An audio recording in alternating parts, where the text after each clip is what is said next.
Hello everyone, welcome और welcome back to this channel.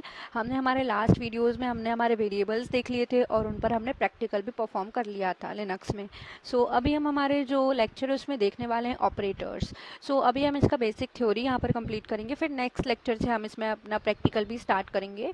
हमारे पास में ऑपरेटर्स हैं like arithmetic, relational, Boolean, string and file test operator. ये हमारे पास डिफरेंट टाइप्स के ऑपरेटर्स हैं। फर्स्ट हमारा जो ऑपरेटर है वो है अरिथमेटिक ऑपरेटर। ये हमारा सबसे बेसिक एंड सबसे इंपॉर्टेंट ऑपरेटर है। तो इसमें क्या होता है, हमारे बेसिक ऑपरेशंस होते हैं लाइक हमारा addition, subtraction, multiplication, division, modulus. ये सारे ऑपरेशन जो है हमारे अरिथमेटिक ऑपरेटर्स से ही होते हैं। हमने मैथ्स में ये सारे ऑपरेटर्स हमने पढ़े ही हैं, A equal to B and B equal to 20। तो यहाँ पर हमने वैल्यू दी है, ए को 10 और बी को 20। अगर दोनों का एडिशन करेंगे तो हमारे पास में क्या आएगा, 30। तो लिनक्स में हम उसको ऐसे लिखते हैं, एग्जाम्पल में यहाँ पर आपको लिख के बताया, EXPR ही हमारा एक एक्सप्रेशन है।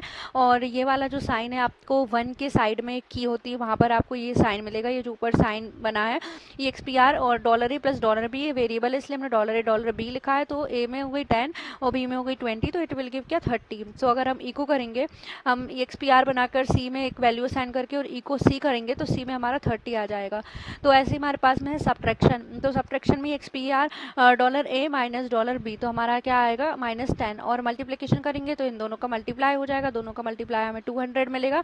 और मल्टीप्लिकेशन लिखने के लिए हमको ऐसे बैकस्लैश एंड स्टार लिखना पड़ता है इसमें, ठीक है। डायरेक्ट हम स्टार नहीं लिखते हैं लिनक्स में, हमें पहले स्लैश और स्टार फॉरवर्ड स्लैश है ये, सॉरी, आगे अगर स्लैश होता है तो इसे फॉरवर्ड स्लैश बोलते हैं, अगर पीछे झुका होता है तो इसे हम बैक स्लैश बोलते हैं। तो ये फॉरवर्ड स्लैश और स्टार हम लिखेंगे। और ये जो हमारा है डिवीजन में हम ये तो हमें पता ही है कि डिवीजन का ये वाला साइन होता है बैक स्लैश का। ये हो गया हमारा, क्या है, left hand operand by right hand operand. जो भी हमारा लेफ्ट हैंड वाला ऑपरेंड है वो राइट हैंड ऑपरेंड से हमारा डिवाइड हो जाएगा। ये हमारा 20 डिवाइडेड बाय 10। ये मिल गया हमको 2। और मॉड्यूलस जो है, मॉड्यूलस हमें रिमाइंडर देता है। अगर इनका डिवाइड करने पर कोई भी रिमाइंडर बचता है तो वो हमें यहाँ पर देगा, ठीक है। Divides left hand operand by right hand operand and returns the remainder. अगर 20 को डिवाइड करेंगे 10 से तो रिमाइंडर इसमें कुछ भी नहीं मिलेगा, क्योंकि ये फुल डिवाइड हो रहा है। 10 2 इज 20। हमें जो 0 है वो ही रिमाइंडर मिल रहा है। और असाइनमेंट ऑपरेटर में वैल्यू असाइन हो जाती है। Assigns right operand in left operand. हमारा जो राइट ऑपरेंड है जो है 10, वो लेफ्ट ऑपरेंड में हमारा असाइन हो जाएगा। 10 की जो है ए की वैल्यू हमारे $B में असाइन हो जाएगी, would assign value of B into A, ठीक है। हमारे पास में हमारा असाइनमेंट ऑपरेटर ये क्या करेगा, science right operand in left operand. जो वैल्यू ऑफ बी है वो हमारी ए में साइन हो जाएगी, राइट ऑपरेंड जो है वो लेफ्ट ऑपरेंड में साइन हो जाएगा। हमारा ये जो 20 वैल्यू है वो किस में साइन हो गई है, हमारी ए में। वैल्यू ऑफ बी जो भी हमारा बी में जो वैल्यू है, बी हमारा है राइट ऑपरेंड और ये हमारा है लेफ्ट ऑपरेंड। ये ए में साइन हो गई, तो अभी ए की वैल्यू भी हमारी 20 हो जाएगी, ठीक है। अभी ए में हमने $B असाइन कर दिया है, तो ए की वैल्यू भी हमारी यहाँ पर 20 हो जाएगी। और इक्वलिटी ऑपरेटर हमारा क्या होता है, जो चेक करता है कि ये बराबर है या नहीं, इक्वलिटी चेक करता है। तो compares two numbers, if both are same then returns true. अगर दोनों ही नंबर अगर हमारे इक्वल हुए तो ये ट्रू रिटर्न करेगा, और नॉट नहीं हुए इक्वल तो फॉल्स रिटर्न करेगा। तो हमने लिखा $A इक्वल इक्वल, ये इक्वलिटी ऑपरेटर है, 2 बार हमें इक्वल लिखना है $B। और इसको हमको ऐसे स्क्वायर ब्रैकेट में लिखना पड़ेगा। इट वुड रिटर्न फॉल्स, क्योंकि ये दोनों बराबर नहीं है। इसकी ए की वैल्यू 10 है और बी की वैल्यू 20 है। तो इसी का एक अपोजिट होता है not equal to. Not equal के लिए हमको आप ये एक्सक्लेमेशन मार्क लगाना होगा। तो ये क्या रिटर्न करेगा, अगर ये हमारा फॉल्स रिटर्न कर रहा है तो ये हमारा क्या रिटर्न करेगा, ट्रू, क्योंकि इन दोनों की वैल्यू तो इक्वल नहीं है और हमारा स्टेटमेंट है वो ट्रू है, तो ये ट्रू ही रिटर्न करेगा। हम हमारा नेक्स्ट ऑपरेटर देखते हैं। हमारा अरिथमेटिक ऑपरेटर हो गया, addition, subtraction, multiplication, division, modulus, assignment, equality and not equality.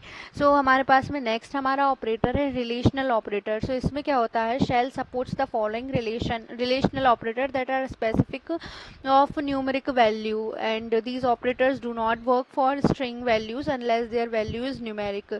ये हमारा जो है वो स्ट्रिंग ऑपरेटर्स के लिए वर्क नहीं करता है स्ट्रिंग वैल्यूज़ के लिए, सिर्फ न्यूमेरिक वैल्यू के लिए हमारा रिलेशनल ऑपरेटर वर्क करता है, क्योंकि एक रिलेशन बताता है कि ये ग्रेटर दैन है, ये इक्वल है, ग्रेटर दैन इक्वल टू है, लेस दैन इक्वल टू है, तो ये एक रिलेशन होता है. For example following operators will work to check a relation between 10 and 20 as well as between 10 and 20 but not in between 10 and 20.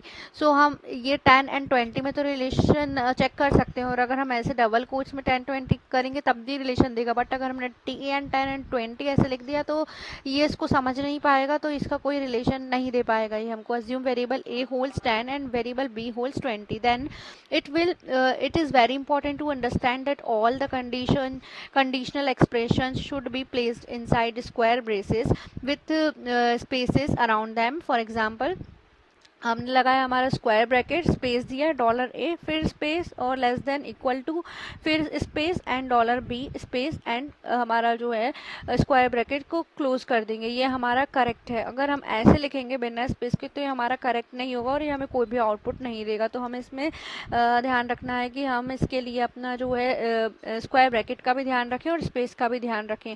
तो हमारा एक अरिथमेटिक ऑपरेटर भी हमने यहाँ पर देखा था, इक्वल एंड नॉट इक्वल, और इसमें भी हमने क्या लगवाया था यहाँ पर, क्योंकि इक्वल ये भी इसमें भी हम चेक कर रहे हैं, तो इसमें भी हमने यहाँ पर लगाया था स्क्वायर ब्रैकेट एंड अपना स्पेस भी इसमें हमने बराबर दिया था. तो ऐसे ही हमको रिलेशनल ऑपरेटर में करना होगा, हमें बराबर स्पेस देना होगा. सो हमारे पास में रिलेशनल ऑपरेटर होते हैं, इक्वल होता है, not equal, greater than equal, less than और ग्रेटर देन इक्वल, फिर लेस देन इक्वल. तो ई क्यू ये हमारा इक्वल है, इक्वलिटी चेक करने के लिए इज़ नॉट ट्रू. सो क्योंकि हमारी ए की वैल्यू 10 और बी की वैल्यू हमारी है 20, सो ये ट्रू नहीं है. तो check if the value of the two operands are equal और not, if yes then it condition becomes true. So अभी तो नहीं है तो ये फॉल्स हो गई. एंड नॉट इक्वल करेंगे तो ये ट्रू होगी, क्योंकि इसने नॉट इक्वल लिखा है. हमें से हाइफन एन ई लिखेंगे, N E not equal, G T greater than, L T less than, G E greater than equal to, और L E less than equal to. So ये जो है हमारा नॉट इक्वल, ये क्या करेगा, checks if the value of two operands are equal और not. If value are not equal then the condition become true. अगर वैल्यू इक्वल नहीं है तब ये कंडीशन ट्रू होगी. अगर वैल्यू बड़ी है तब ये ट्रू होगी. If A is greater than B तब ये ट्रू होगी. बट अभी हमारा ए में 10 है और बी में 20. अगर लिखते dollar B is G T dollar A, तो यहाँ पर हमें ट्रू मिलता है आउटपुट, और लेस देन इसका मिलेगा ट्रू, क्योंकि dollar A less than dollar B, 10 less than 20, तो ट्रू है. Greater than equal to, so greater than भी नहीं है और इक्वल भी नहीं है, तो ये भी हमारा फॉल्स है. Less than equal to, so ये हमारा ट्रू है, क्योंकि हमारी इसकी वैल्यू है 10. और लेस देन, या तो ये चेक करेगा लेस देन है या नहीं, या चेक करेगा इक्वल है या नहीं. अगर 10 10 भी होता तब भी हमें ट्रू मिलता. अगर ए की वैल्यू 10 और बी की वैल्यू 10 होती और हम यहाँ पे चेक करते लेस देन इक्वल टू, सो पहले तो ये चेक करता कि लेस देन है या नहीं, और नहीं है तो इक्वल तो है ही, तो ये हमें ट्रू रिटर्न कर. क्या रिलेशनल ऑपरेटर, जैसे हमारा ये जो अरिथमेटिक ऑपरेटर्स था, इसमें भी हमारा यहाँ पर था equal and not equal check करने के लिए कंपैरिजन हो रहा था. तो ये जो हमारे दो ऑपरेटर है वो रिलेशनल ऑपरेटर्स भी हैं और हमारे अरिथमेटिक ऑपरेटर्स भी हैं. ठीक है, तो अब हम देखते हैं हमारा नेक्स्ट है हमारा बूलियन ऑपरेटर. सो बूलियन भी हमें ट्रू फॉल्स ये रिटर्न करता है, क्योंकि ये हमारा जो साइन है वो क्या है, नॉट का साइन है, ये और है, और एंड है. बूलियन हमारा होता है नॉट एंड और. ठीक है, तो this is logical negation and this inverts a true condition into false and vice versa.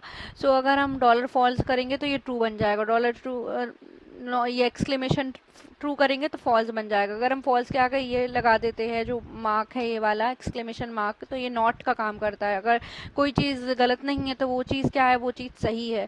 तो not false is true, not true is false. Okay, and हमारा ये होता है और, हाइफन ओ लिखेंगे, हमें स्मॉल ओ लिखना है.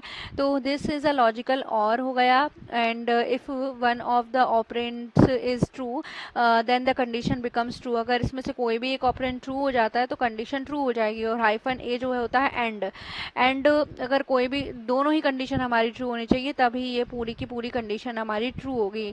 ठीक है, तो यहाँ पर हमारा है लिखा है हमारा डॉलर ए लेस देन 20 और डॉलर बी ग्रेटर देन 100. तो हमारा जो डॉलर ए की वैल्यू है 10 है, तो 10 लेस देन 20 है, तो ये हो गया हमारा ट्रू. अब ये हमारा एक भी ट्रू हो गया, हमारी पहली कंडीशन ट्रू हो गई, तो इसने इसको पूरे को ट्रू कर दिया। अब अगर ये फॉल्स भी हो जाती है, अगर ए की वैल्यू 30 होती, 30 लेस देन 20, सो इसमें हमारा और ऑपरेटर लिखा है, तो ये हमारा क्या है, दूसरी कंडीशन को चेक करेगा कि 30 जो है ए की वैल्यू तो 20 से कम है, लेकिन हमें दूसरी भी कंडीशन चेक करेगा कि क्या बी की वैल्यू ग्रेटर देन 100 है।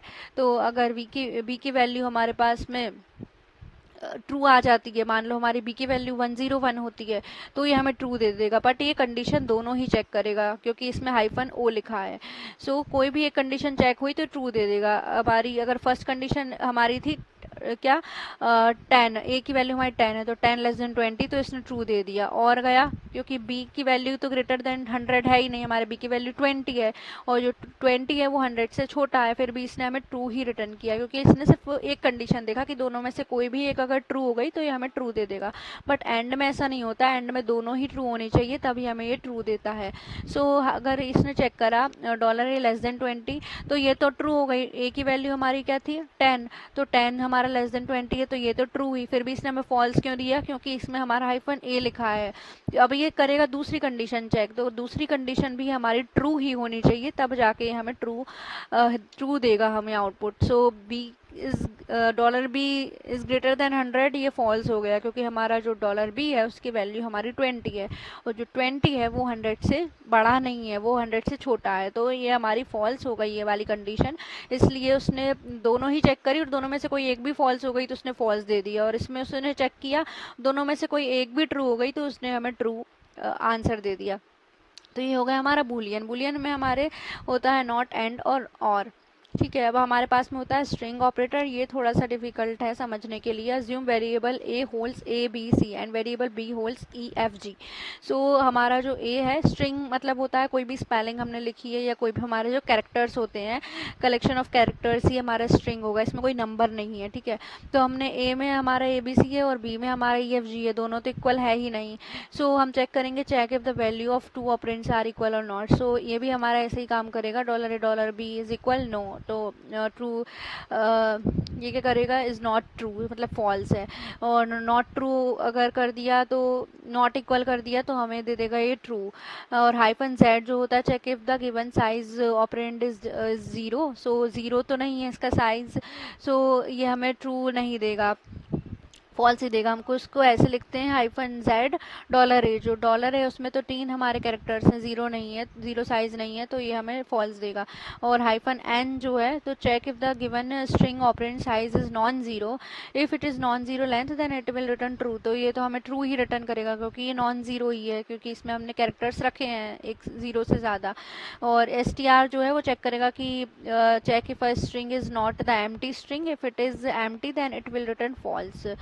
सो अगर ये एम्प्टी है तो ये हमें फॉल्स देगा, बट हमारी एम्प्टी नहीं है तो ये हमें ट्रू रिटर्न करेगा, is not false. Not false मतलब ट्रू, ठीक है। तो ये ऐसे बस चेक करना है हमको, ऐसे ब्रेसेस हमें लगाना पड़ेगा। आपको ये ध्यान रखना है कि हमें ऐसे ब्रेसेस लिखना पड़ेगा। $a तो हमको यहाँ पर चेक करना पड़ेगा, लाइक इक्वल हो गया हमारा $a equal to $b is not true क्योंकि दोनों की वैल्यू सेम नहीं है। और अगर नॉट इक्वल लिखा है तो ट्रू, क्योंकि इसने ही यहाँ पर हमें अपोजिट कर दिया, इसके स्टेटमेंट को नॉट इक्वल कर दिया। सो नॉट इक्वल है ये, A B C is not equal to E F G, so it will return true. Hyphen Z लिखेंगे तो ये क्या 0 है स्ट्रिंग जो है, तो नहीं है ये 0 साइज स्ट्रिंग, तो हाइफन जेड करेंगे $a, तो जो $a है वो 0 साइज नहीं है तो ये भी हमें फॉल्स देगा। और हाइफन एन तो non zero, yes non zero है क्योंकि हमने इसमें कैरेक्टर्स रखे हैं, तो ये हमें ट्रू रिटर्न करेगा। और एस टी आर तो is not false, check if the string is not empty.